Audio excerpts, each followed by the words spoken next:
Karl Marx, Londres, Manuscritos Econômicos de 1857 a 1858, Esboços da Crítica da Economia Política, Editorial Bom Tempo, Editora UFRJ, edição 2011. Terceiro capítulo do Capital, continuação. Segunda seção, o processo de circulação do capital. Tópico, teorias sobre mais-valor e lucro. Terceira parte desse tópico se concentra entre as páginas 495 e 517.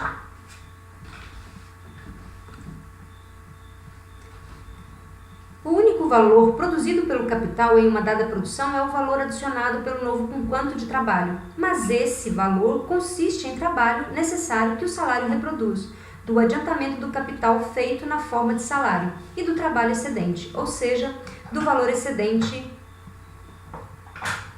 para além desse trabalho necessário. Os adiantamentos feitos em materiais e máquinas são simplesmente transpostos de uma forma a outra. Os instrumentos passam ao produto da mesma forma que matéria-prima, sendo seu desgaste ao mesmo tempo forma no produto. Se matéria-prima e instrumentos nada custam, como ainda se dá em muitas indústrias extrativas, nas quais são cotados aproximadamente igual a zero, a matéria-prima é sempre gratuita em toda indústria extrativa, mineração de metais, de carvão, pesca, caça, corte de árvores em florestas virgens, etc. Também não adicionam absolutamente nada ao valor da produção. O seu valor é o resultado de produções anteriores e não da produção imediata na qual servem como instrumento e material. O mais-valor só pode ser estimado, portanto, em relação ao trabalho necessário. O lucro é somente uma forma secundária, derivada e transformada do mais-valor, a forma burguesa na qual estão apagados os vestígios de sua origem. O próprio Ricardo jamais compreendeu isso, porque, primeiro, ele sempre fala exclusivamente da divisão de um quantum acabado e não do por originário dessa diferença. Segundo, tal compreensão o teria obrigado a ver que, entre capital e trabalho, tem lugar uma relação completamente diferente da relação da troca, e ele não pode compreender que o sistema burguês de equivalentes se converte em apropriação sem equivalente e nela se baseia.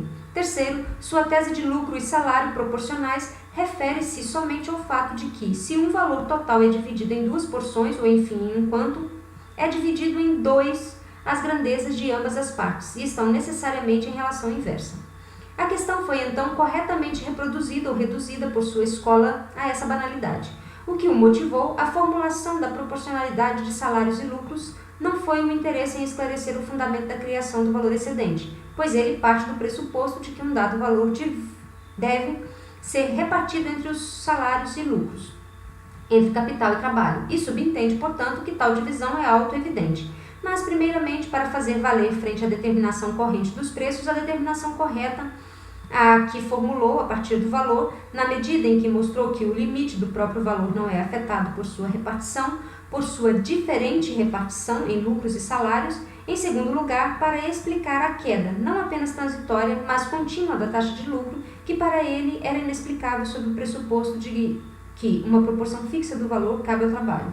Em terceiro lugar, para explicar ao mesmo tempo a renda da terra, de modo que não entrar em conflito com seu princípio de valor, uma vez que explicara tal queda do lucro pelo aumento do salário, e este próprio aumento pelo aumento do valor dos produtos agrícolas, pela crescente dificuldade de sua produção. Isso proporcionou simultaneamente uma arma polêmica para o capital industrial contra a propriedade fundiária que explorava os progressos da indústria.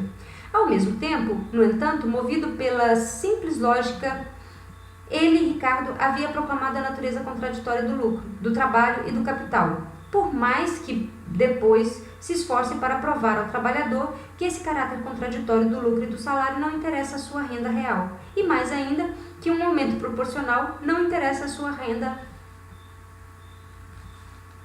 real. E mais ainda, que um aumento proporcional não absoluto do salário é prejudicial porque inibe a acumulação e porque o desenvolvimento da indústria só beneficiaria os proprietários fundiários indolentes. A forma contraditória foi tacitamente proclamada e Carey, que não entende Ricardo, pôde, por isso, censurá-lo como pai dos comunistas, etc. No que outra vez tem razão. mas em um sentido que ele próprio não entende. Nota 197. Henry Charles Carey, Philadelphia, Carey e Hart, 1848, páginas 74 a 75. No entanto, os outros economistas que, como Malthus, não querem ter absolutamente nada a ver com a natureza proporcional e por isso contraditória do salário, desejam, por um lado, encobrir a contradição, por outro, agarram-se ao fato de que o trabalhador troca por capital simplesmente um valor de uso determinado, sua capacidade de trabalho e, consequentemente, renuncia à força produtiva, ao poder do trabalho de criar valor novo. Logo, nada tem a ver com o produto e que, por isso, na troca entre capitalistas e trabalhadores, no salário, assim como em qualquer troca simples, onde são pressupostos equivalentes, econômicos, trata-se só de quantidade, do quantum, do valor de uso, sob certo aspecto. Isso é tão verdadeiro que traz consigo a forma aparente do escambo, da troca, de modo que o trabalhador, quando a ocorrência lhe permite barganhar e disputar com o capitalista, mede suas pretensões no lucro do capitalista e reclama uma participação determinada no mais-valor por ele criado, de maneira que a proporção devém um momento real da própria vida econômica. Além disso, na luta das duas classes, que emerge necessariamente com o desenvolvimento da classe trabalhadora, a medida da distância recíproca, que é expressa justamente pelo próprio salário como proporção, passa a ser decisivamente importante. A aparência de troca desaparece no processo do modo de produção fundado no capital, por meio do próprio processo de sua repetição e posto àquilo que é em si, ou seja, que o trabalhador obtém do capitalista como salário só uma parte do seu próprio trabalho. E isso, então, também penetra tanto na consciência dos trabalhadores quanto na dos capitalistas. A questão em Ricardo é, de fato, unicamente, que proporção do produto total representa o trabalho necessário no curso do desenvolvimento? Ele sempre é só o salário necessário. Sua natureza proporcional, portanto, não interessa ao trabalhador que recebe o mesmo mínimo de sempre, mas só ao capitalista, cujas deduções da receita líquida variam sem que os trabalhadores recebam mais em termos de valores de uso. Todavia, o próprio fato de Ricardo ter formulado a natureza antagônica do lucro e do salário, embora visasse problemas completamente diferentes, já indica que, em seu tempo, o modo de produção fundado no capital havia assumido uma forma cada vez mais adequada à sua natureza. A respeito da teoria do valor de Ricardo, Malthus comenta, nas citadas Definitions, caderno 9, página 49 a 50, nota 198. Referência ao caderno de extratos 9, escrito em Londres em 1851. Cita: a afirmação de Ricardo de que, ao subir o valor dos salários, os lucros caem proporcionalmente e vice-versa, só é verdadeira sob o pressuposto de que as mercadorias nas quais foi gasto o mesmo quantum de trabalho sempre têm o mesmo valor, o que é verdade em um caso em 500, e tem de ser assim porque, com o progresso da civilização e o aperfeiçoamento, a quantidade de capital fixo empregado cresce continuamente e torna mais variados e desiguais os períodos dos retornos do capital circulante. Nota 199, fim da citação. Thomas Robert Malthus, Definitions, citação página 31 a 32. Isso se refere a preços, não a valor. A respeito de sua própria descoberta do verdadeiro padrão do valor, Malthus observa, cita: primeiramente, jamais vi afirmado em lugar nenhum que a quantidade de trabalho habitual que uma mercadoria comandará tem de representar e medir a quantidade de trabalho nela adicionado mais os lucros. Ao representar o trabalho realizado em uma mercadoria, com a adição do lucro, o trabalho representa as condições naturais e necessárias de sua oferta, ou os custos elementares de sua produção. Em segundo lugar, jamais vi afirmado em parte alguma que, por mais que se possa variar a fertilidade do solo, os custos elementares de produzir os salários de uma dada quantidade de trabalho necessariamente têm de ser sempre os mesmos. Nota 200. Idem, páginas 196 a 197, ênfase de Marx. Fim da citação.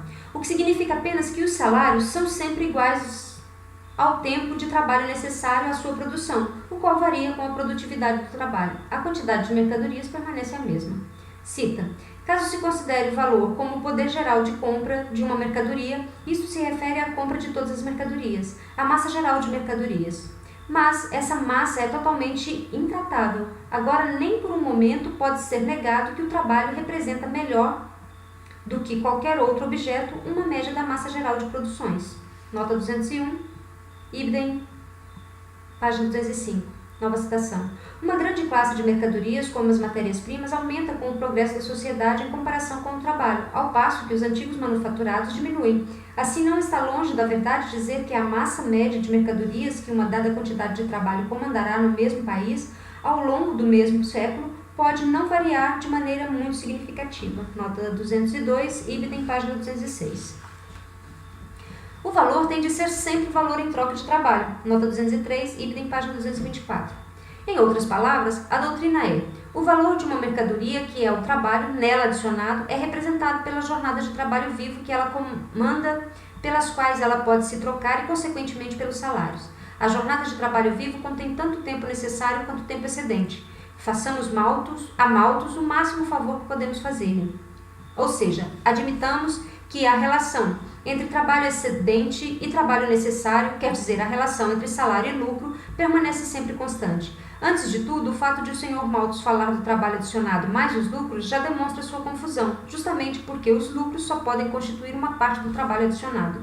Neste caso, ele tem em mente os lucros para além do trabalho adicionado. Lucro que resulta espontaneamente do capital fixo, etc.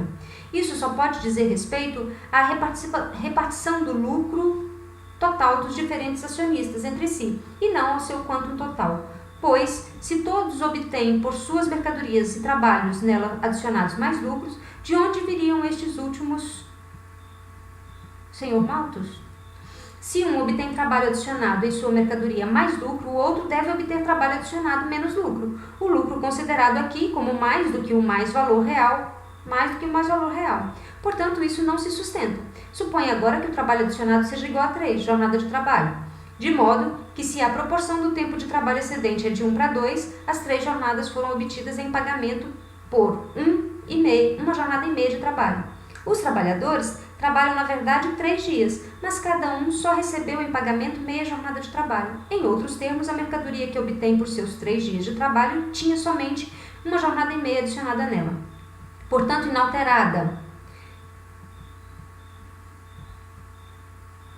Todas as relações pelas 3 jornadas de trabalho adicionadas em sua mercadoria, o capitalista obteria 6 jornadas de trabalho. A questão só é correta porque supõe-se que o tempo de trabalho excedente é igual ao trabalho necessário. Logo, no segundo caso, só o primeiro é repetido. O valor excedente é relativo, é evidentemente limitado não somente pela relação antes indicada, mas pela relação em que o produto ingressa no consumo do trabalhador. Se o capitalista pudesse, pelo aumento das forças produtivas, obter 2 vezes a quantidade de chales de casimira, e a vendesse ao seu valor, não teria criado nenhum valor excedente relativo, porque os trabalhadores não consomem tais chales, ou seja, o tempo necessário para a produção de sua capacidade de trabalho continuaria sempre o mesmo. Mas isso não ocorre na prática, porque em tais casos, o preço sobe acima do valor. Aqui, isso não nos interessa teoricamente, porque o capital é considerado em si, e não em seus ramos particulares. Significa dizer, o capitalista pagará o salário de 3 dias ao trabalhador e o fará trabalhar 6 dias. Com cada meia jornada, ele compra uma jornada. Logo, com 6 sobre 2 jornadas é igual a 3 jornadas, compra 6 jornadas. Por conseguinte, afirmar que as jornadas de trabalho que uma mercadoria comanda ou os salários que paga expressam seu valor é não compreender absolutamente nada da natureza do capital e do trabalho assalariado. O fato de que as jornadas de trabalho objetivadas comandam mais jornadas de trabalho vivo é o fundamento de toda a criação de valor e da criação de capital. No entanto, teria sido correto se o Sr. Malthus tivesse dito que o tempo de trabalho vivo comandado por uma mercadoria expressa a medida de sua valorização, a medida do mais trabalho que ela põe. Todavia, isso seria apenas tautologia, a saber que ela põe mais trabalho à medida que põe mais, ou seria a expressão do oposto daquilo que pretende Malthus, ou seja, que o mais valor nasce porque o tempo de trabalho vivo que uma mercadoria comanda nunca representa o tempo de trabalho nela adicionado. Agora, finalmente, terminamos com Malthus. No desenvolvimento do conceito do capital, expusemos acima como o capital é valor enquanto tal, dinheiro, que tanto se conserva na circulação quanto se multiplica pela troca com trabalho vivo, e que, por isso, o objetivo do capital produtivo nunca é o valor de uso, mas a forma universal da riqueza como riqueza. O clérigo Chalmers em On Political Economic, segunda edição, Londres, 1832, trabalho de resto tolo e repulsivo sobre muitos aspectos, tocou corretamente nesse ponto, sem cair nas asneiras de tipo como Ferrier, etc. Nota 204. Ver páginas 159 a 160, já lidas anteriormente. Que confundem o dinheiro como valor do capital com o dinheiro metálico realmente existente. Nas crises, o capital, como mercadoria, é impermutável, e não porque há pouquíssimo meio de circulação disponível. Ao contrário, ele não circula porque não é trocável. A importância lograda pelo dinheiro vivo nas crises explica-se exclusivamente pelo fato de que, durante o tempo em que o capital não é trocável por seu valor, e apenas por isso, este último aparece frente a ele fixado na forma de dinheiro. As obrigações têm de ser pagas, ao lado da circulação interrompida. Tem lugar uma circulação forçada. Chalmers afirma, caderno 9, página 57, nota 205, referência ao caderno de extratos 9, escrito em Londres em 1851. Cita: quando um consumidor rejeita certas mercadorias, isso nem sempre ocorre como é suposto pelos novos economistas, porque ele prefere comprar outras mercadorias porque deseja guardar integralmente o poder geral de compra. E quando um negociante leva mercadorias ao mercado, em geral não o faz em busca de outras mercadorias em troca das suas. Ele ampliará seu poder geral de compra de todas as mercadorias. De nada adianta dizer que o dinheiro também é uma mercadoria. O dinheiro metálico real, que tem alguma utilidade para o negociante, não totaliza mais do que uma pequena fração de seu capital, até mesmo de seu capital monetário, a totalidade do qual, embora estimada em dinheiro, pode, com base em contratos firmados, escrever ou descrever sua órbita e ser efetiva para todas as suas finalidades com a ajuda do dinheiro metálico, representando uma insignificante proporção do total. O grande objetivo do capitalista monetário é, de fato, aumentar a quantidade nominal de sua fortuna. O objetivo é que, se a fortuna este ano é expressa pecuniariamente por 20 mil libras, por exemplo, no próximo ano deve ser expressa pecuniariamente por 24 mil libras. O único modo pelo qual ele pode promover o seu interesse como negociante é adiantando o seu capital estimado em dinheiro. A importância desses objetos para ele não é afetada pela flutuação da moeda em curso ou por uma mudança no valor real do dinheiro. Suponha, por exemplo, que em um ano passa de 20 mil libras a 24 mil libras em virtude de uma queda no valor do dinheiro. Pode não ter aumentado seu comando sobre as comodidades, etc. Não obstante, o seu interesse seria o mesmo do caso em que o dinheiro não tivesse caído, porque, do contrário, a sua fortuna monetária teria permanecido estacionária e sua riqueza real teria declinado na proporção de 24 para 20. Mercadorias, valor de uso, riqueza real, portanto, não são o objeto último do capitalista negociante. Fim da citação. A ilusão do sistema monetário consistia simplesmente em que esse sistema via no dinheiro metálico real, ou também no dinheiro de papel, o que nada mudaria em síntese na forma do valor como dinheiro real, a forma universal da riqueza, e do auto-enriquecimento, ao passo que o dinheiro, precisamente quando aumenta como acumulação de poder geral de compra, diminui proporcionalmente em sua forma determinada como meio de circulação, ou também como tesouro realizado, como alocação de riqueza real ou poder produtivo. Ele ganha 1000 formas. Cita: exceto nos gastos de sua renda em compras com o propósito de consumir, no dispêndio de seu capital e quando compra com a finalidade de produzir, o dinheiro é seu objeto último. Nota 206, em Thomas Chalmers, segunda edição, Londres, 1832, páginas 164 a 166. Fim da citação. Nota bene, não a moeda. O lucro, diz o mesmo Chalmers, tem o efeito de vincular os serviços da população disponível a outros senhores além dos simples proprietários fundiários, enquanto suas despesas vão além do nível de subsistência. Nota 207, Ibidem, páginas 77 a 78. Caderno 9, página 53. No livro acima citado, Chalmers denomina de ciclo econômico o processo de circulação como um todo.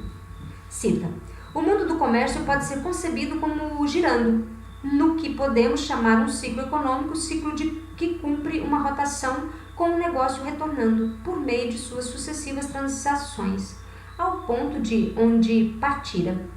O seu início pode ser contado a partir do ponto em que o capitalista obteve os retornos por meio dos quais seu capital lhe é restituído. Daí ele começa novamente a contratar seus trabalhadores, a distribuir entre eles, em salários, sua subsistência, ou melhor, o poder de pagá-la, obter deles em trabalho acabado os antigos ou artigos com os quais particularmente negocia, a levar tais artigos ao mercado e a concluir ali, efetuando uma venda à órbita de um conjunto de movimentos e recebendo em sua receita um retorno para todo o dispêndio do capital. Nota 208, Ibiden, página 85, no original de Chalmers, consta período em vez de capital. A intervenção do dinheiro não altera em nada o caráter real dessa operação. Nota 209, idem. Caderno, página 54 e 55, nota 210. Deveria constar caderno 9, página 54. Fim da citação. A diferença no retorno de diferentes capitais. Na medida em que depende da fase do processo de circulação, que coincide com o processo imediato de produção, depende não somente do menor ou maior tempo de trabalho necessário para concluir o objeto, como, por exemplo, construção de canal e etc., mas em certos ramos da indústria e agricultura, das interrupções dos trabalhos que são impostas pela própria natureza, uma vez que, por um lado, o capital fica inativo e, por outro, o trabalho fica parado. Daí o exemplo de Adam Smith, nota 211. Adam Smith, sexto volume, 1-4, Londres, Knight, 1835-39, volume 1, capítulo 11, parte 1. De acordo com o qual, o trigo é uma produção que demora 1 ano e a pecuária que demora 5 anos. Por isso, nesta última, o trabalho é utilizado por 5 anos, na primeira por apenas 1 ano. É significante, por exemplo, o trabalho empregado no gado que cresce no pasto, por outro, na própria agricultura. Por exemplo, é insignificante o trabalho empregado durante o inverno, na agricultura, e em maior ou menor grau em vários outros ramos da produção. Tem lugar interrupções dadas pelas próprias condições do processo de produção, pausas no tempo de trabalho que, em um dado momento, têm de ser retomadas para dar continuidade ou completar o processo. A constância do processo de produção não coincide aqui com a continuidade do processo de trabalho. Esse é um momento da diferença. Segundo, o produto requer um tempo mais longo para ser acabado, para ser posto em seu estado de produto pronto. Essa é a duração total do processo de produção, independentemente do fato de haver ou não interrupções nas operações do trabalho. Ou seja, trata-se da diferente duração da fase de produção. Terceiro, uma vez acabado, o produto pode ser necessário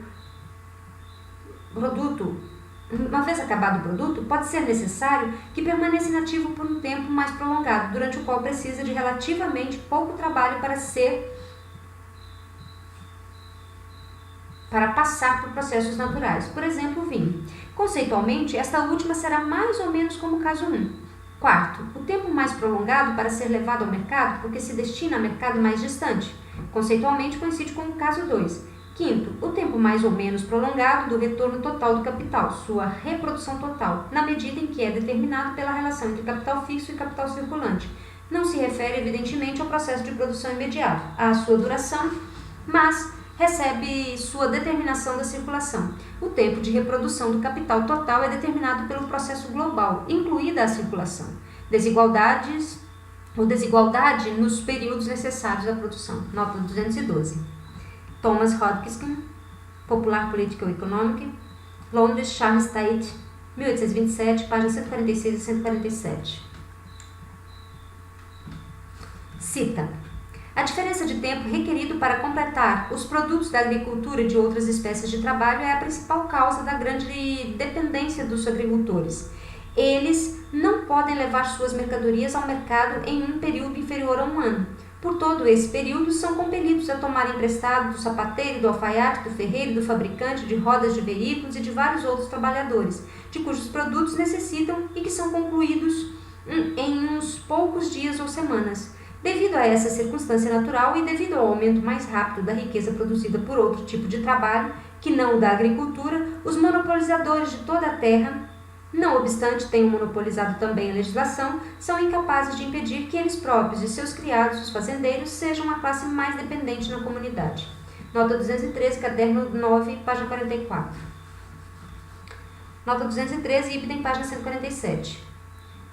Caderno 9, página 144, nota 214. Referência ao caderno de extratos 9, escrito em Londres em 1851. Nova citação. A circunstância natural de que todas as mercadorias são produzidas em períodos desiguais, ao passo que as necessidades do trabalhador têm de ser supridas diariamente, No Estado civilizado, nota 215, inserção de Marx, tal desigualdade no tempo necessária para completar distintas mercadorias faria com que o caçador, etc., tivesse um excedente. Nota 216. Em Thomas Hodgkin, citação página 180, no original de Hodgkin, o caçador ou padeiro.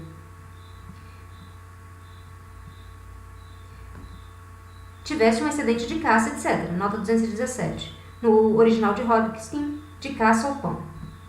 Antes que o fabricante de arcos e flechas, etc. Nota 218. No original de Hodgkin, flechas ou o criador de gado. Tivesse qualquer mercadoria pronta para oferecer em troca da caça excedente. Nota 219. No original de Hodgkin, caça ou pão. Nenhuma troca poderia se realizar. O fabricante de arco tem de ser também um caçador, e a divisão do trabalho seria impossível. Essa dificuldade contribuiu para a invenção do dinheiro. Nota 220, Ibidem, páginas 179 e 180. Fim da citação. No conceito de trabalhador livre, já está implícito que ele é pobre, virtualmente pobre. De acordo com suas condições econômicas, ele é simples capacidade de trabalho viva, ou seja, dotado igualmente das necessidades da vida.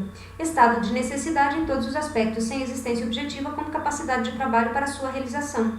Se a capacidade, ou se o capitalista não pode utilizar seu trabalho excedente, o trabalhador não pode executar o seu trabalho necessário.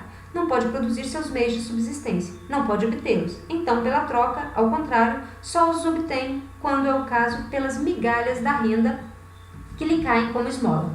Como trabalhador, só pode viver à medida que troca sua capacidade de trabalho pela parte do capital que forma o fundo de trabalho.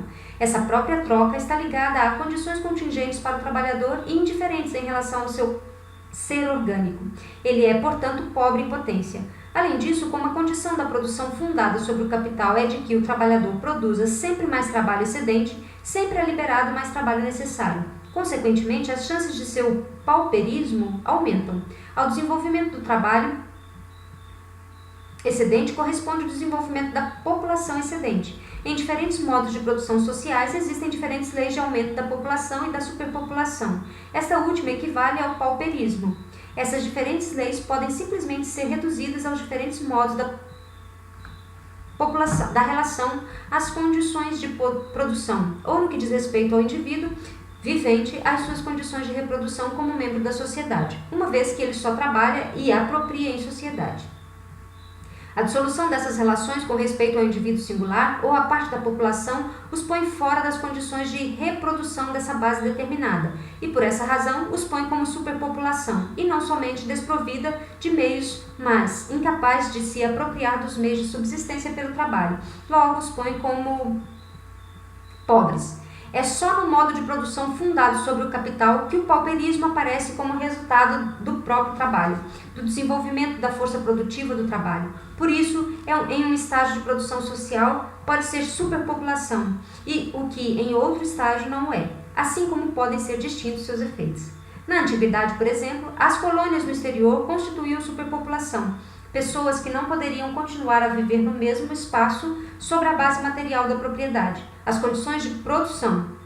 O número dessa superpopulação pode parecer muito pequeno comparado às condições de produção modernas. Não obstante, aquelas pessoas estavam muito longe de serem pobres, mas a plebe de Roma o era com o seu panis et circenses, nota 221. Ver página 411, nota 62, já lida.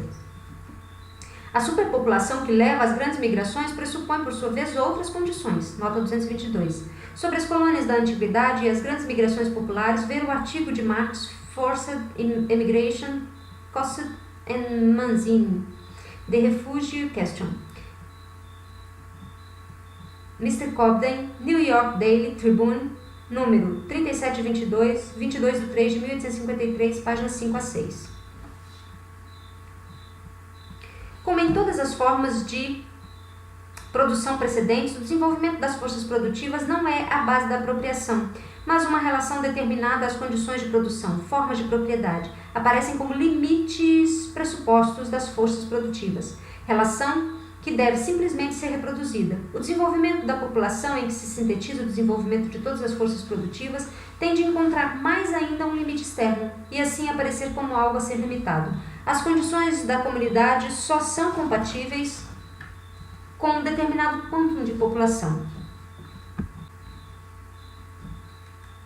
Por outro lado, se os limites da população, que são postos pela elasticidade da forma determinada das condições de produção, se modificam, se contraem ou dilatam de acordo com aquelas condições, ou seja, a superpopulação nos povos caçadores era diferente da existente entre os atenienses, que era diferente da superpopulação dos germanos. Também se altera, entretanto, a taxa absoluta do crescimento da população e, por conseguinte, a taxa de superpopulação e população. Por essa razão, a superpopulação posta sobre uma base de produção específica é tão determinada quanto a população adequada.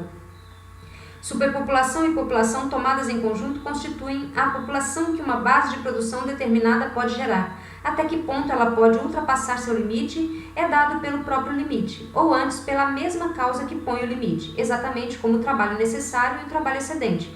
Tomados em conjunto constituem a totalidade do trabalho sobre uma base dada.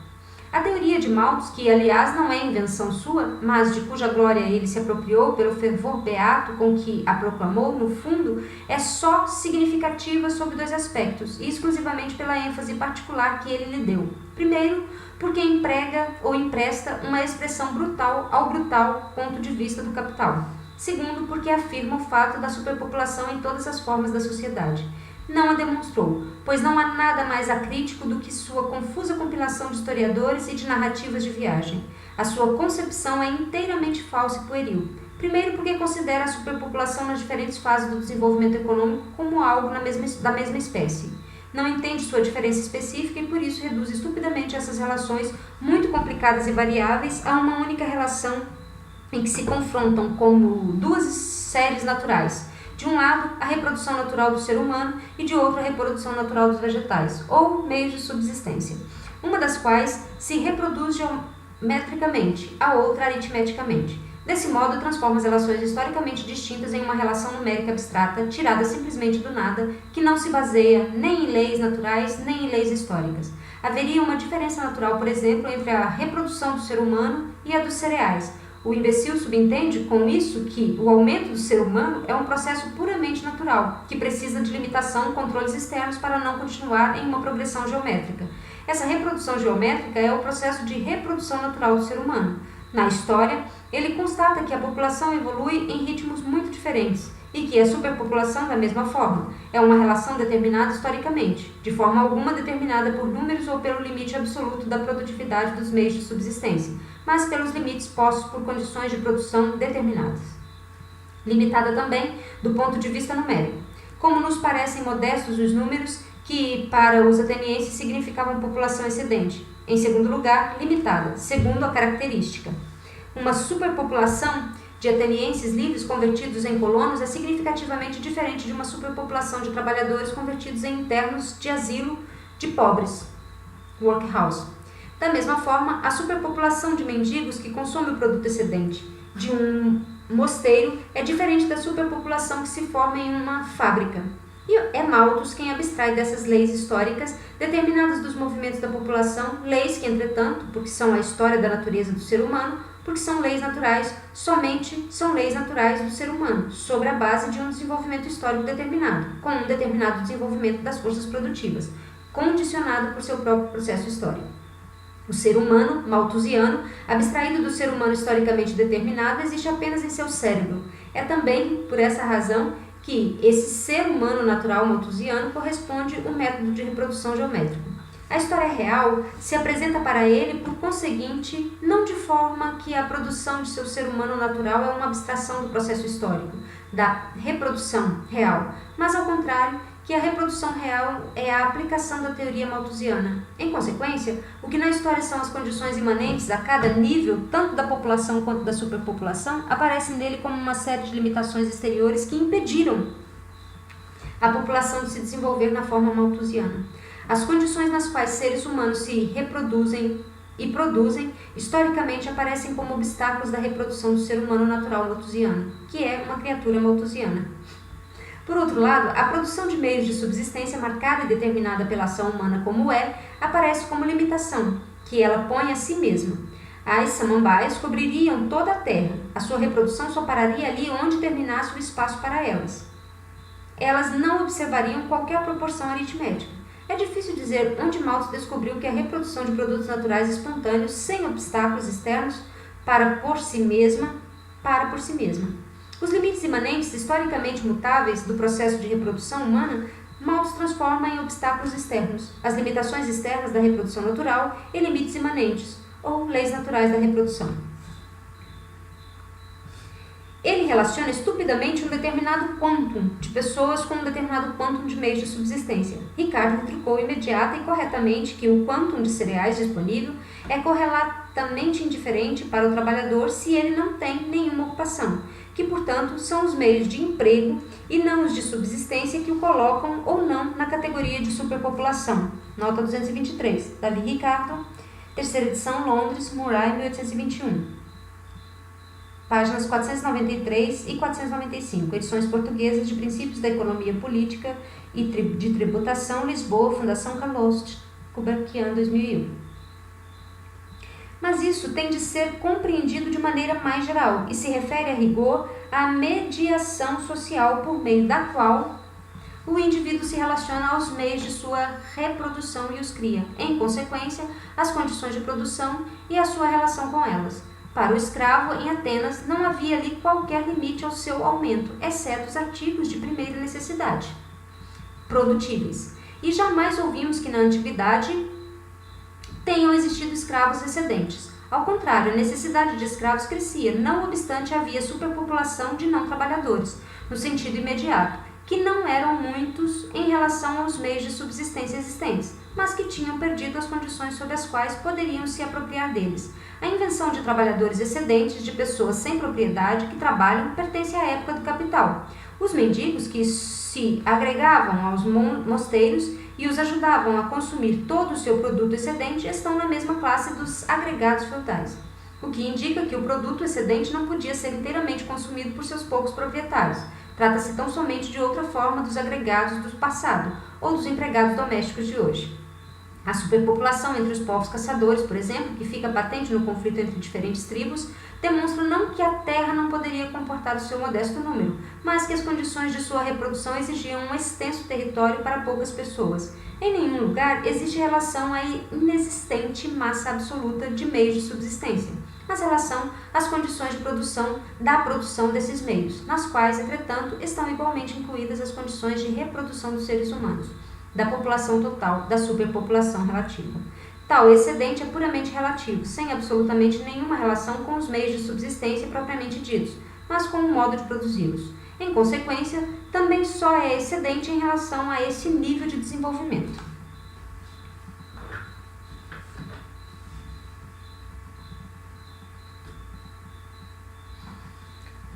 A introdução da teoria da renda, que de modo algum pertence a Malthus, no fundo, só uma fórmula para dizer que no estágio da indústria conhecido por Ricardo, etc., a agricultura era atrasada em relação à manufatura, o que, aliás, em proporções variáveis, é imanente à produção burguesa.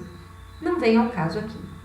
Se examinamos a produção fundada sobre o capital, aparece como sua condição considerada em termos absolutos a maior massa absoluta de trabalho necessário, juntamente com a maior massa relativa de trabalho excedente. Aparece, portanto, como condição fundamental o máximo crescimento da população, das capacidades de trabalho vivas. Se em adição considerarmos as condições do desenvolvimento da força produtiva e da troca, ou seja, divisão do trabalho, cooperação, observação multidimensional, que só pode resultar de muitas cabeças, ciência, o maior número possível de centros de troca, tudo isso sinônimo de crescimento da população.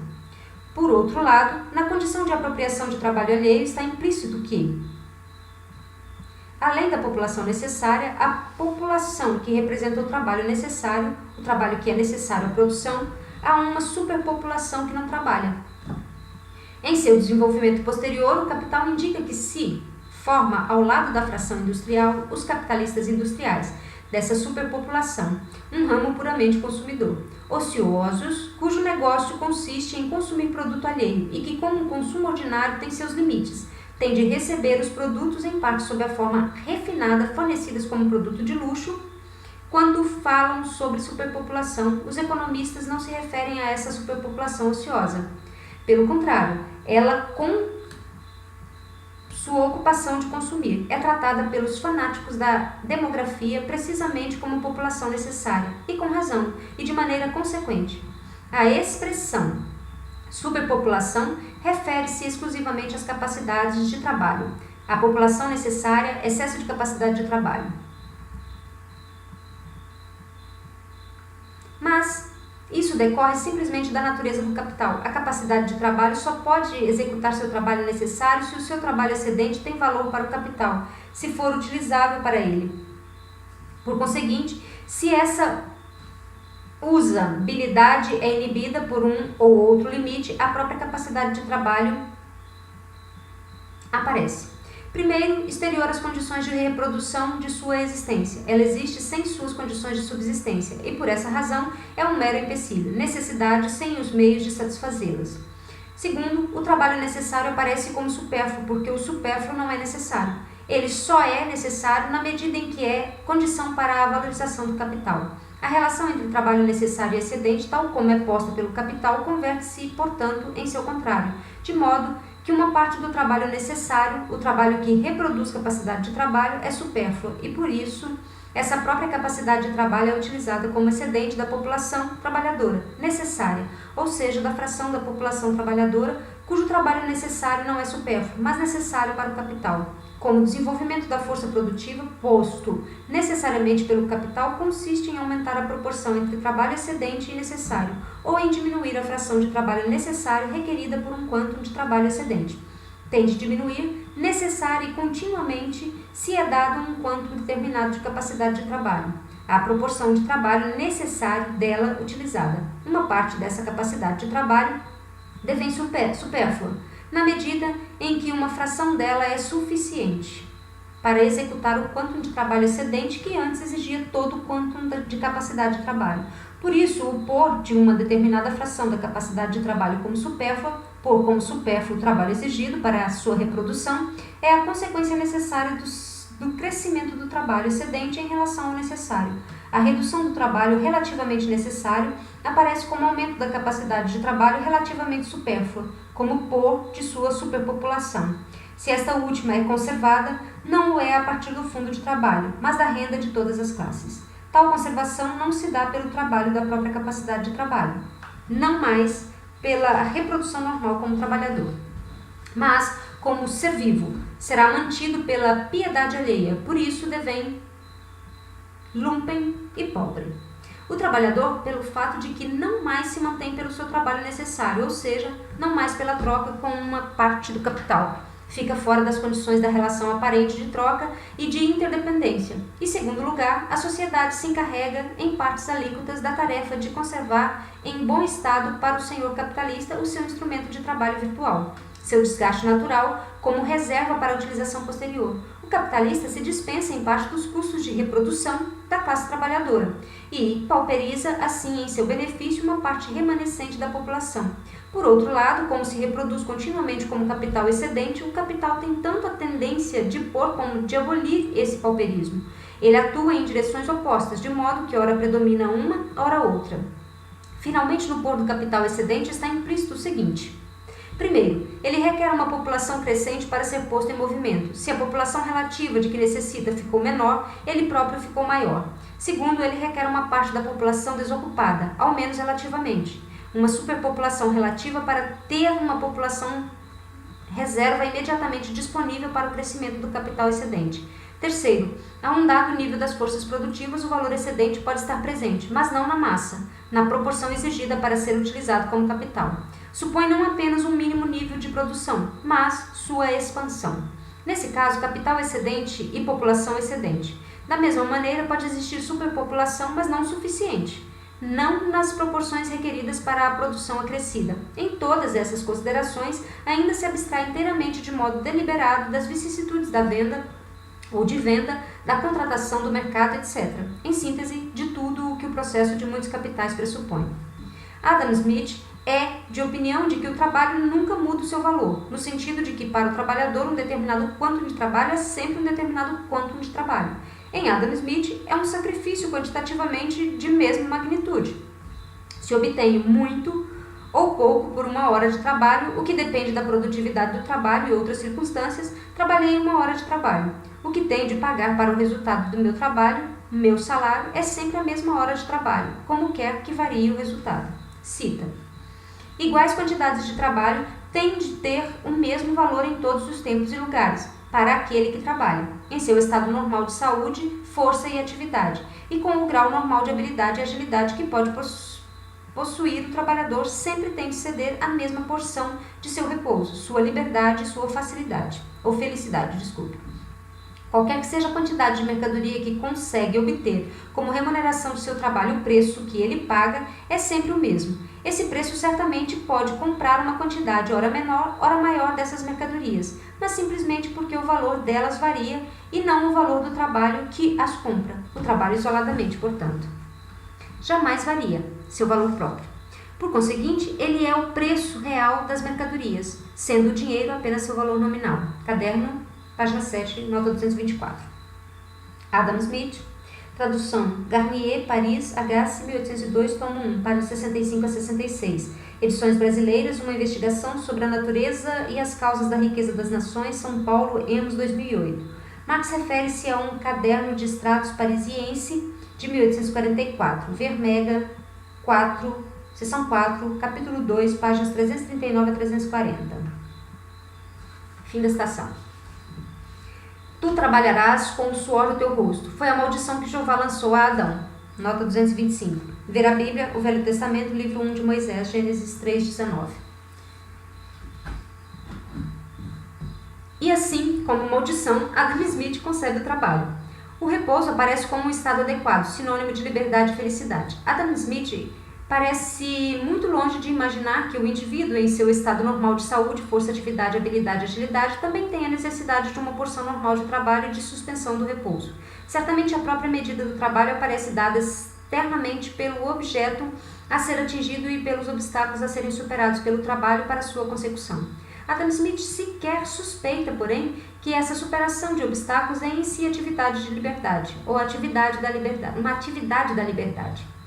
E que, além disso, as finalidades são despojadas da aparência de mera necessidade natural externa e são postas como finalidades que, em primeiro lugar, o próprio indivíduo põe, logo como autorrealização ou objetivação do sujeito, daí liberdade real, cuja ação é justamente o trabalho. No entanto, Adam Smith está certo, já que o trabalho em suas formas históricas, como trabalho escravo, servil e assalariado, sempre aparece como repulsivo, sempre como trabalho forçado externo, perante o qual o não trabalho aparece como liberdade e felicidade. Isso vale duplamente para esse trabalho contraditório e em conexão com isso para o trabalho que ainda não criou para si as condições subjetivas e objetivas, ou ainda para o que as perdeu em comparação com as condições pastoris, etc., para o que o trabalho seja trabalho atrativo, autorrealização do indivíduo, o que de modo algum significa que seja puro divertimento, pura diversão, como concebe Fourier, de maneira muito superficial e ingênua. Nota 226, Charles Fourier,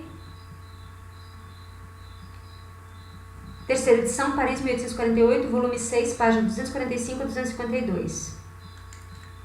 Os trabalhos efetivamente livres, por exemplo, compor são justamente trabalhos ao mesmo tempo da maior seriedade e do mais intenso esforço. O trabalho da produção material só pode adquirir tal caráter, primeiro, se seu caráter social é posto. Segundo, se é simultaneamente trabalho de caráter científico e geral, e não esforço do ser humano como força natural adestrada de maneira determinada, mas como sujeito que aparece no processo de produção, não só em forma simplesmente natural, emergindo diretamente da natureza, mas como atividade que regula todas as forças da natureza. Aliás, Adam Smith tem em mente apenas os escravos do capital. O próprio trabalhador semi-artístico da Idade Média. Por exemplo, se não se enquadra em sua definição. Desculpa. Vou ler novamente. O próprio trabalhador semi-artístico da Idade Média, por exemplo, não se enquadra em sua definição. Mas o que pretendemos aqui, sobretudo, não é entrar em detalhes sobre a sua visão do trabalho, sua visão filosófica, mas o momento econômico. O trabalho é considerado simplesmente como sacrifício e, por isso, como algo que põe valor como preço, que é pago pelas coisas e que, por essa razão, lhes oferece preço conforme custem. mais ou menos trabalho é uma determinação puramente negativa. É por isso que o senhor sênior, por exemplo, pode fazer do capital uma fonte de produção sui generis, no mesmo sentido que o trabalho, uma fonte de produção de valor, porque também o capitalista faz um sacrifício, o sacrifício da abstinência, ao enriquecer em lugar de comer todo o seu produto diretamente. Nota 227. Nassau William Senior, Paris, Eloi, 1836, página 309 a 335. Algo puramente negativo não cria nada. Se o trabalho, por exemplo, proporciona prazer ao trabalhador, como certamente proporcionou a Ávaro a abstinência de Sênior, o produto não perde nada de seu valor. Só o trabalho produz. Ele é a única substância dos produtos como valores. O quão pouco Proudhon entendeu a questão depende ou depreende-se de seu axioma de que todo trabalho deixa um excedente. Nota 228. Pierre-Joseph Proudhon, Paris, Guilhermin, 1846, volume 1, página 73, edições brasileiras, Sistema das Contradições Econômicas ou da Filosofia da Miséria, São Paulo, ícone 2003, Frederic Bastiat e Pierre-Joseph Proudhon, Paris, Guilhermin, 1850, página 200, ver também Karl Marx, Paris, Frank, 1847, página 75 e 91, edições brasileiras, Miséria da Filosofia, Resposta à Filosofia da Miséria do Sr. Proudhon, São Paulo, Expressão Popular 2009. O que ele nega ao capital converte em propriedade natural do trabalho. O realmente importante é, ao contrário, que o tempo de trabalho necessário à satisfação das necessidades absolutas deixa tempo livre, diferente nos diferentes estágios de desenvolvimento das forças produtivas e, em consequência, pode ser criado produto excedente quando se realiza trabalho excedente. A finalidade é abolir a própria relação de modo que o próprio produto excedente aparece como necessário. No fim das contas, a produção material deixa a cada ser humano um tempo excedente para outra atividade. Não há mais nada místico nisso. Originalmente, as dádivas gratuitas da natureza são abundantes, ou, ao menos, só precisam ser apropriadas. Há, desde o princípio, uma associação que emerge naturalmente. A família e sua correspondente visão do trabalho e cooperação, porque, da mesma forma, originalmente, as necessidades são pobres. Elas próprias só se desenvolvem com as forças produtivas.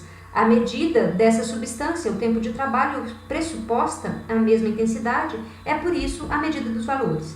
A diferença qualitativa dos trabalhadores, na medida em que não seja natural, posta pelo sexo, idade, força física, etc., no fundo, expressa, portanto, não o valor qualitativo do trabalho, mas a divisão do trabalho, sua diferenciação.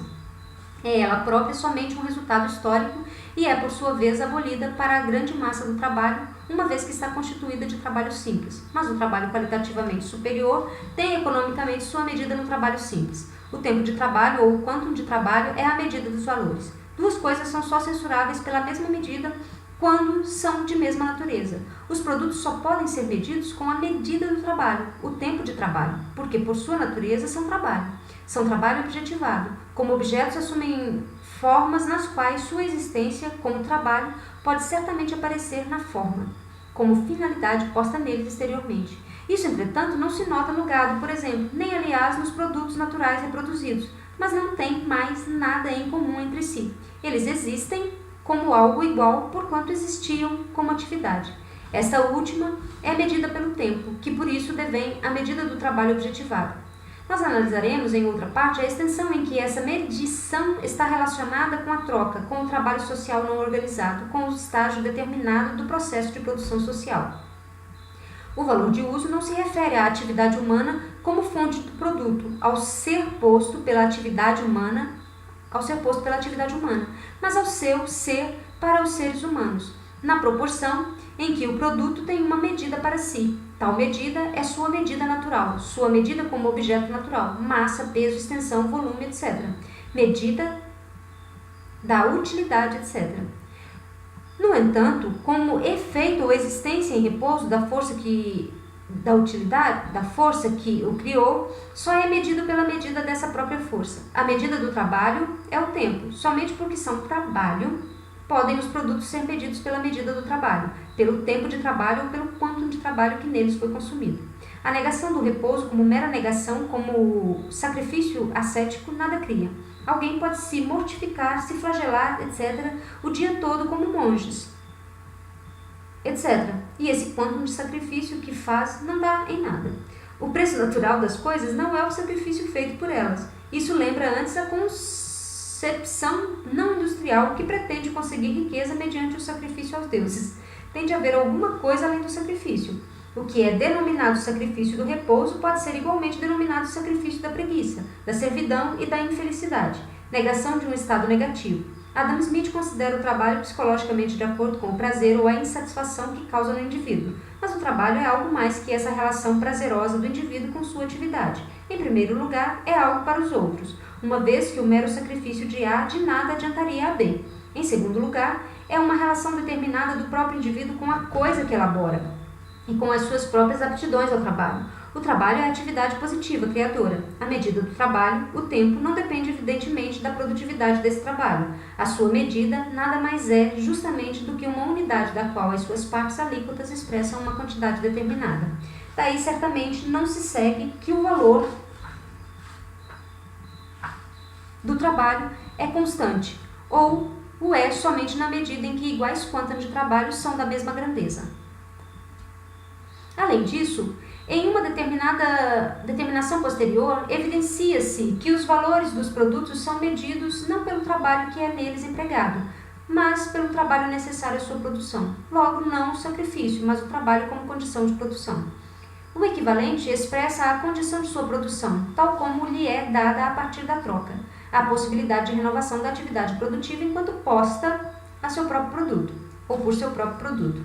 Ademais, a concepção de sacrifício smithiana, que aliás expressa corretamente a relação subjetiva do trabalhador assalariado à sua própria atividade, não soluciona o que ele pretende, a saber, a determinação do valor posto pelo tempo de trabalho.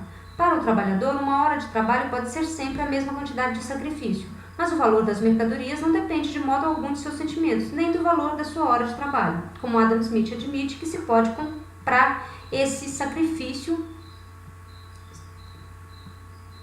ora mais barato, ora mais caro. É estranho que deva ser sempre vendido pelo mesmo preço.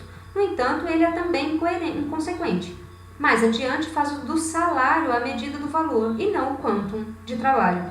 Para um boi, o sacrifício é sempre o mesmo, quando é abatido. Nem por isso é constante o valor da carne de boi. Cita: porém, embora iguais quantidades de trabalho tenham sempre o mesmo valor para o trabalhador, elas aparecem ora de menor, ora de maior valor para aquele que emprega o trabalhador. Ele as compra ora com uma menor, ora com uma maior quantidade de mercadorias. Portanto, para ele, o preço do trabalho varia como o de qualquer outra coisa, muito embora, na realidade, apenas as mercadorias são ora mais caras, ora mais baratas. Nota 229. Adam Smith, citação página 66, caderno, página 8, 230, ver página 509, nota 224 e Mega, seção 2 e 4, Mega 2, seção 4, capítulo 2, página 340, Jamil. Fim da citação. O modo pelo qual Adam Smith concebe a gênese do lucro é muito ingênuo. Cita: no estado primitivo, o produto do trabalho pertence inteiramente ao trabalhador. A quantidade, bem, com uma maior dificuldade, etc., do trabalhador empregado para obter ou produzir um objeto permutável é a única circunstância de que regula a quantidade do trabalho em que, em média, esse objeto compra, comanda ou pode obter em troca.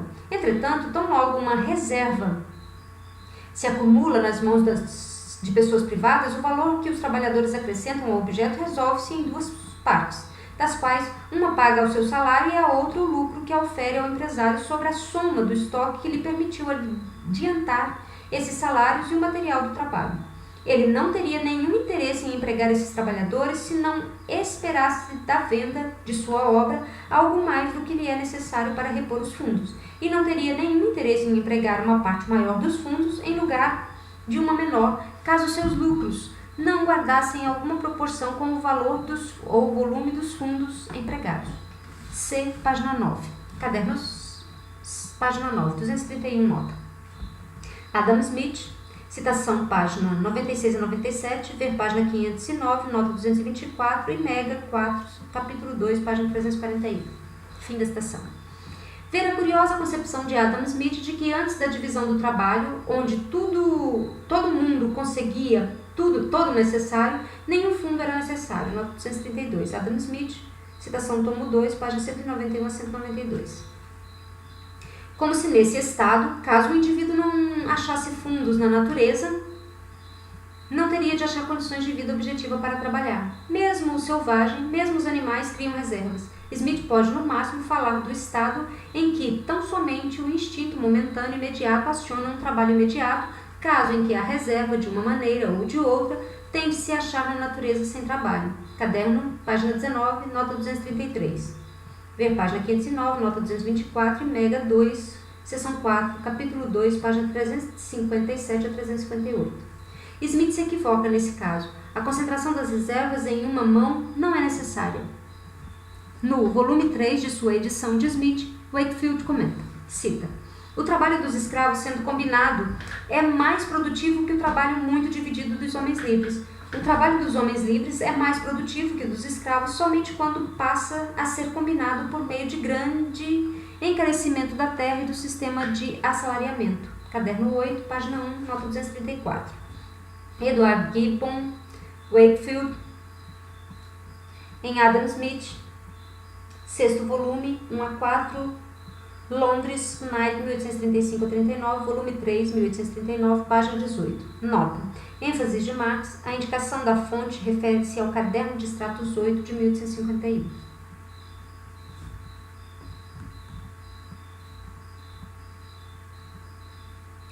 Fim da estação. Em países onde a terra continua muito barata, ou todas as pessoas se encontram em um estado de barbarismo, ou algumas delas estão em um estado de escravidão, nota 235. Adam Smith, citação volume 3, página 18, nota. Lucro é um termo que significa o aumento do capital ou da riqueza. Assim, fracassar em descobrir as leis que governam a taxa de lucro significa fracassar em descobrir as leis de formação do capital. Nota 236, ênfase de Marx. Página 55, Atkinson, W. Principle of Political, London, 1840, caderno, página 2, nota 237. A indicação da fonte refere-se a um caderno de extratos produzido em Manchester em 1845. Cita: o homem é tão produto do trabalho quanto qualquer uma das máquinas construídas por sua atividade. Nota 238, ênfase de Marx. E nos parece que em todas as investigações econômicas deve ser considerado precisamente do mesmo ponto de vista. Todo indivíduo que chegou à maturidade pode ser encarado de maneira perfeitamente apropriada como uma máquina que custou para ser construída 20 anos de assídua atenção e o dispêndio de um capital considerável. E quando uma soma adicional é adiantada em sua educação ou qualificação para o exercício de um negócio, etc., o seu valor é aumentado de maneira proporcional, juntamente com uma máquina que é tomada ou tornada mais cara pelo dispêndio adicional de capital ou trabalho em sua construção, de modo que dotá-la de novas capacidades, McCulloch, The Principle of Politics, 1825, página 115, caderno, página 9, nota 239. Em John Ramsay McCulloch, Edinburgh, W.C., Tate, 1825, página 115. A indicação da fonte refere-se a um caderno de extratos redigido em Manchester em 1845. Fim da estação. Na realidade, uma mercadoria sempre se trocará por mais trabalho do que aquele pelo qual foi produzida. E é esse excesso que constitui o lucro. Caderno, página 13, nota 240. Ibidem, página 221. O mesmo bravo McCulloch de que em Malthus disse, com razão, que ele vê como o próprio da ciência equiparar tudo com tudo, afirma: os lucros do capital são apenas outro nome para os salários do trabalho acumulado. Nota 242, John Ramsay McCulloch, citação, página 291. Caderno 14, nota 243. Ver nota 239 acima. Já lida.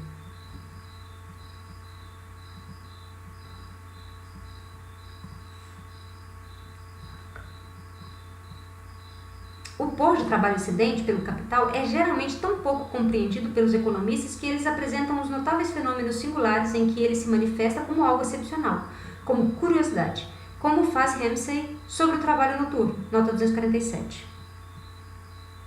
George Ramsay fala sobre os horrores do trabalho noturno praticado em alguns estabelecimentos, Edimburgo, A.I.C. Black, 1836, página 102. Na mesma linha, John Wade afirma, por exemplo, em History of the Middle and Working Class, terceira edição, Londres, 1835, caderno, página 21, nota 248, ver página 485, nota 182, já lido. O padrão de salários tem relação também com as horas de trabalho e os períodos de repouso. Nos últimos anos, antes de 1835, a política dos mestres era usurpar os operários neste particular, cortando ou reduzindo os dias de folga e os horários de refeição, e pela dilatação gradual das horas de trabalho, sabendo que um aumento de 1/4 no tempo de trabalho é equivalente a uma redução do mesmo montante no total dos salários. Nota 249. Em John Wade, terceira edição, Londres, Wilson, 1835, página 241. John Stuart Mill, Londres, 1844, diz: as poucas ideias originais de Mill, Marx diz, as poucas ideias originais de Mill Jr. estão contidas nesse pequeno livrinho, e não em sua massiva e pedante magnum opus. Notas 250. John Stuart Mill, W. Parker, 1848, segundo volume, Edições Brasileiras, Princípios da Economia Política com alguma das suas aplicações à filosofia social, São Paulo, Nova Cultural, 1996, segundo volume. Cita: aquilo que sempre é destinado a ser utilizado reprodutivamente, seja em sua forma existente, seja indiretamente, por uma troca prévia ou mesmo subsequente, é capital. Suponha que desembolsei todo o dinheiro que eu possuo em salários e máquinas, e que o artigo que produzo acaba de ser concluído, no intervalo. Antes que possa vender esse artigo, realizar a receita e a reaplicar em salários e ferramentas, será dito que eu não tenho nenhum capital. Certamente não. Eu tenho o mesmo capital que antes, talvez um capital maior, mas ele está empatado e não está disponível. Nota 251. Idem, página 55. Caderno, página 36, nota 252, ver página 514, nota 239, já lida. Nova citação. Em todos os momentos, uma parte muito grande do capital de um país está inativa. O produto anual de um país jamais atinge a grandeza que poderia atingir se todos os recursos fossem consagrados à reprodução, se, em suma, todo o capital do país estivesse em pleno emprego. Se cada mercadoria demorasse, em média, para ser revendida o mesmo tempo exigido para a sua produção, é claro que a qualquer momento não mais do que a metade do capital produtivo do país desempenharia em realidade a função do capital, a metade ocupada e uma porção flutuante, composta de elementos variáveis, mas o resultado seria que cada produtor só seria capaz de produzir a cada ano a metade da oferta de mercadorias que poderia produzir, se tivesse segurança de vendê-las do mesmo modo de sua finalização. Nota 253, idem páginas 55 a 56. Fim da citação. Entretanto, essa é a condição habitual ou algo do tipo, de uma parte muito grande de todos os capitalistas no mundo. Nota 254, idem página 56. Cita: o número de produtores ou negociantes que giram seu capital no tempo mais curto e muito pequeno são poucos os que têm uma venda tão rápida para suas mercadorias, de modo que todos os bens que o capital próprio ou emprestado tem a capacidade de suprir podem ser tão rapidamente retirados quando fornecidos. A maioria dos capitalistas não tem, de maneira nenhuma, um volume de negócio adequado ao montante de capital de que dispõe. É verdade que, em comunidades nas quais a indústria e o comércio são praticados com máximo sucesso, os mecanismos bancários capacitam o proprietário de um capital maior que aquele que pode aplicar em seu próprio negócio e empregá-lo produtivamente e retirar daí uma receita. Não obstante, mesmo assim, uma grande quantidade de capital que permanece fixada sob a forma de implementos, maquinaria, prédios, etc., esteja ela semi ou totalmente empregada. E todo negociante mantém um estoque de mercadorias, de modo a estar pronto para uma possível demanda repentina, embora possa não ser capaz de dispor dele por um período indefinido. Nota 255, idem. Fim da citação. Essa não utilização contínua de uma grande parte do capital é o preço que pagamos pela divisão do trabalho. A compra vale o que custa, mas o preço é considerável. Nota 256, idem. Se tenho 1.500 thalers na loja e ganho 10% enquanto 500 permanecem inativos para decorar, etc., a loja é como se eu aplicasse 2.000 thalers a 7,5%. Cita: em muitos negócios, há alguns negociantes que vendem artigos de mesma qualidade a um preço mais baixo que outros negociantes. Não se trata de nenhum sacrifício de lucros voluntários. Eles esperam girar o seu capital mais rapidamente por meio do resultante excesso de clientes e ganhar ou manter a totalidade de seu capital em um emprego mais constante, ainda que seus ganhos sejam menores em uma operação dada. Nota 257. Idem, páginas 56 e 57. Nova citação. É questionável se há negociantes para os quais um comprador adicional não seja proveitoso, e para a grande maioria essa hipótese é absolutamente inaplicável. Para a maioria dos negociantes, um cliente adicional é sinônimo de um crescimento de seu capital produtivo.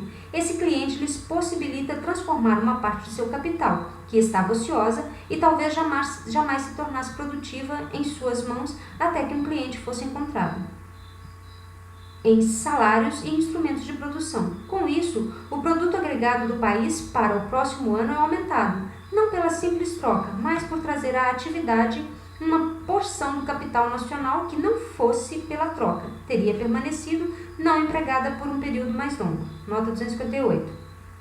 Idem, páginas 57 a 58. Nova citação. As vantagens de um novo cliente para o produtor ou negociador são: primeiro, digamos que uma parte do seu capital está sob a forma de bens não vendidos, produzidos por um período maior ou menor. Absolutamente nada. Em decorrência, uma parte é chamada a uma maior atividade e se torna mais constantemente produtiva. Segundo, se a demanda adicional excede o que pode ser ofertado pela liberação do capital que existe na condição de bens não vendidos, e se o negociante possui recursos adicionais que foram investidos produtivamente, por exemplo, em títulos da dívida pública, mas não em seu próprio negócio. Ele tem condições de receber sobre uma parte desses recursos não mais juros, mas lucros, e nesse caso, de ganhar a diferença entre a taxa de juros e a de lucro. Terceiro, se todo o seu capital está empregado em seu próprio negócio e nenhuma parte está estocada como bens não vendidos, ele pode fazer um negócio extra como capital emprestado e ganhar a diferença entre juro e lucro. Nota 259, idem, página 59. Termina aqui o tópico